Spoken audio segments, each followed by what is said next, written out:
أعوذ بالله من الشيطان الرجيم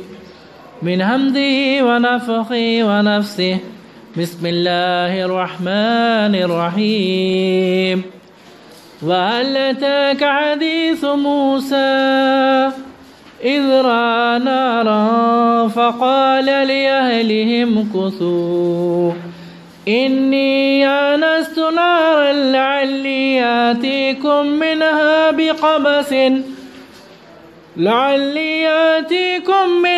بقبس أو أجد على النار هدى فلما أتاها نودي يا موسى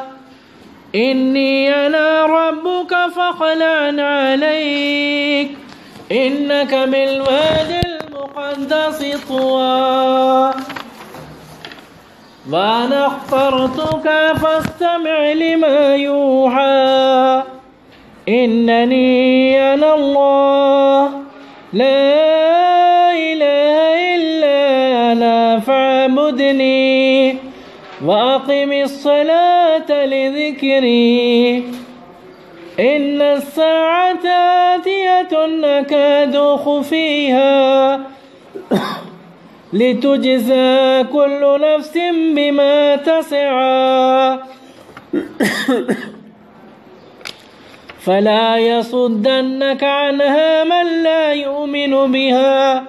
واتبع هواه فتردى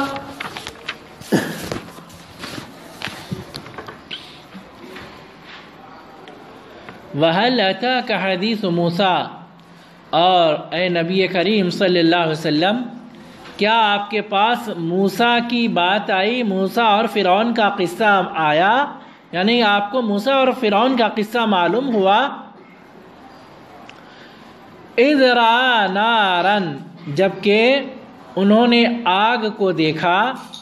فَقَالَ لِأَهْلِهِمْ امْكُثُوا، تو انہوں نے اپنی بیوی سے کہا ٹھہرو، انی آنست نارا، بے شک میں نے آگ کو دیکھا ہے، لعلی آتیکم منہا بقبس، شاید کہ میں تمہارے پاس اس میں سے کوئی چنگاری لاؤں، کوئی آگ لاؤں، آگ کا ٹکڑا لاؤں، او اجد علی النار ہدی، یا آگ کے پاس میں ہدایت پاؤں۔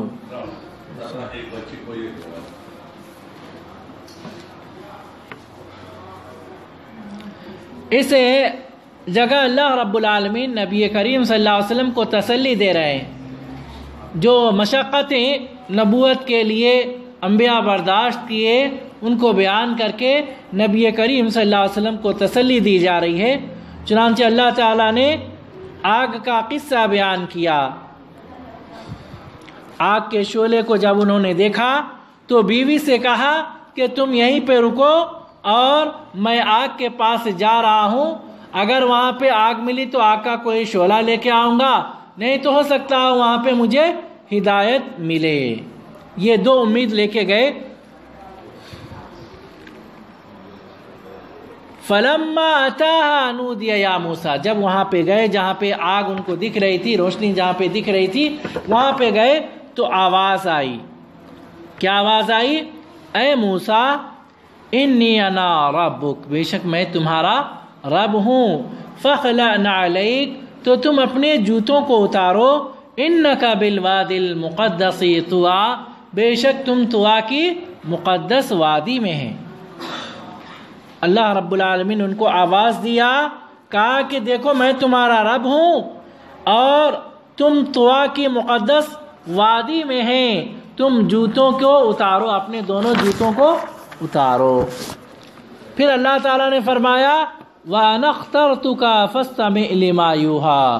میں نے تم کو چن لیا ہے، یعنی کہ اپنی نبوت کے لیے، تو تم غور سے سنو جو تم کو وحی کی جا رہی ہے، جو تم کو احکامات دیے جا رہے ہیں اسے غور سے سنو، میں نے تم کو اپنی نبوت کے لیے چن لیا ہے۔ پھر اللہ تعالیٰ نے فرمایا اننی انا اللہ، بے شک میں ہی اللہ ہوں، بے شک میں ہی اللہ ہوں، لا الہ الا انا،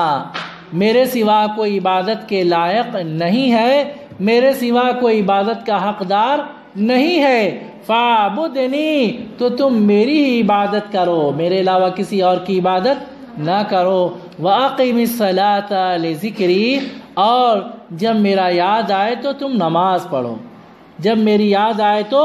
نماز پڑھو، میرا ذکر کرنا چاہیں تو پھر تم نماز پڑھو۔ تو پہلے کی امتوں پر بھی نماز فرض تھی، لیکن 5 وقت کی نماز فرض نہیں تھی، بلکہ جب اللہ کو یاد کرنا رہتا تھا تو لوگ نماز پڑھتے تھے۔ ان الساعة آتیۃ، قریب ہے کہ قیامت آ جائے۔ اللہ تعالیٰ نے کیا فرمایا کہ قیامت قریب ہے کہ آ جائے، اکاد اخفیہا، اور میں اس کو چھپا کے رکھوں گا، پوشیدہ رکھوں گا، یعنی کہ اس کا علم ظاہر نہیں کروں گا، لتجزا کل نفس بما تسعی، تاکہ ہر شخص کو اس کے اعمال کا بدلہ دیا جائے۔ اس کا علم میں بتاؤں گا نہیں، چھپا کے رکھوں گا۔ فلا یصدنک عنہا من لا یؤمن بہا، تو تم کو نہ روکے وہ شخص، یعنی کہ نیک عمل کرنے سے جو اس پر ایمان نہیں رکھتا ہے، جو قیامت پر ایمان نہیں رکھتا ہے۔ واتبع ہواہ فتردی، اور جس نے اپنی خواہشات کی پیروی کیا تو پھر وہ ہلاک ہو گیا۔ تو یہاں پہ اللہ رب العالمین نے صرف اکیلے اپنی عبادت کا حکم دیا ہے، نماز کا حکم دیا ہے، اور قیامت کے بارے میں یہ بتلایا ہے کہ یہ اس کا علم پوشیدہ رہے گا، اور اس کی تیاری کرنے سے تم کو وہ لوگ نہ روک دیں جو ایمان نہ لانے والے ہیں۔ تو مومنوں کو ضروری ہے کہ وہ قیامت کے لیے تیاری کریں، مرنے کے بعد آنے والی زندگی کے لیے تیاری کریں، نیک اعمال کے ذریعے برے اعمال سے بچیں، گناہوں سے توبہ کریں، لوگوں کی باتیں ان کو دھوکے میں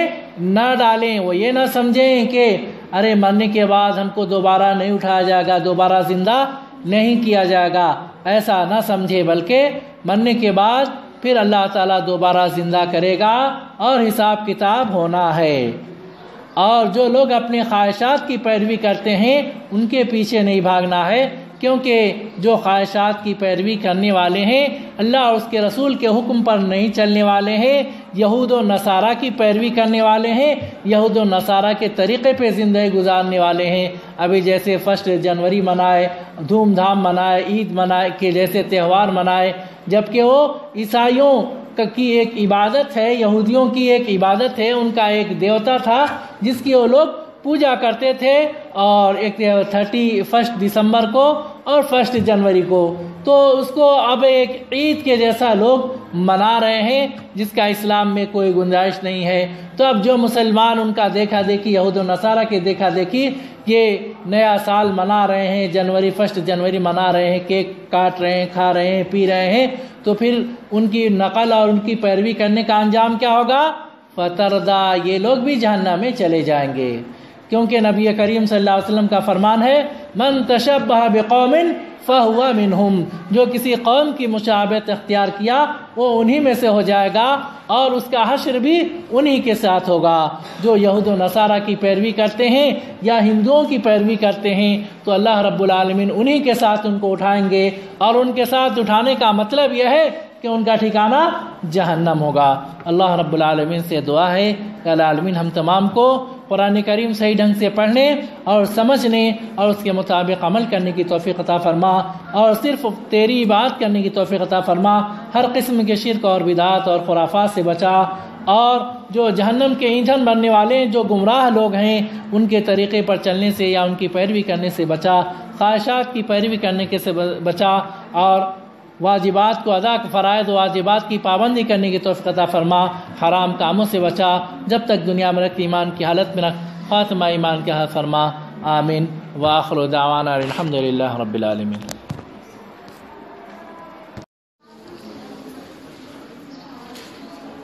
اعوذ باللہ من الشیطان الرجیم، من حمدہ ونفخہ ونفسہ، بسم اللہ الرحمن الرحیم۔ وَهَلْ أَتَاكَ حَدِيثُ مُوسَىٰ إِذْ رَأَىٰ نَارًا فَقَالَ لِأَهْلِهِ امْكُثُوا إني آنست نارا لعلي آتيكم منها بقبس